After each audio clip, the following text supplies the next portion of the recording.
ज्योतिबा डोंगरावर आज माघी गणेश जयंती मोठ्या धार्मिक उत्साहात साजरी करण्यात आली।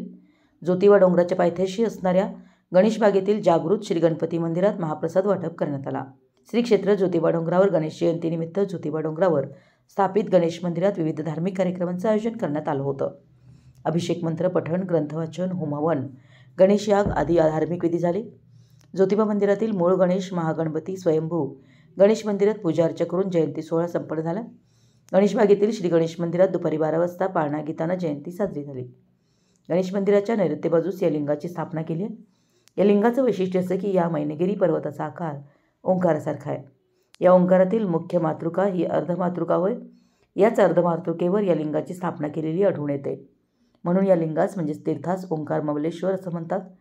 विनायक चतुर्थी, संकष्टी चतुर्थी, गणेश चतुर्थी तसेच खास अंगारक संकष्टीस येथे भाविकांची मोठी गर्दी असते, अशी माहिती मच्छिंद्र डवरी यांनी सांगितली। अवधूत दगडू लादे यांच्या वतीने महाप्रसादाचं आयोजन करण्यात आलं होतं। हजारो गणेश भक्तांनी महाप्रसादाचा लाभ घेतला। मराठी एस न्यूजसाठी ज्योतिबाहून दत्तात्रय धडेल। मंगलमूर्ती मोरया। ज्योतिबाच्या पायथ्याशी ओंकारेश्वर हे श्री गणेश दक्षिणमुखी प्रथम केदारनाथाला साई करणारे हे गणराज आहेत आणि हे नेऊन प्रथम केदारनाथाला साई केलं त्या जागेचं नाव आहे गणेश बाग म्हणतात। आणि प्रत्येक वर्षी या ठिकाणी जयंती साजरी करतात। सर्व भक्तजण येऊन या गणपतीचे मनोभावे दर्शन घेतात आणि प्रत्येकाच्या नवसाला पावणारा हा गणपती हा दक्षिणमुखी गणपती आहे।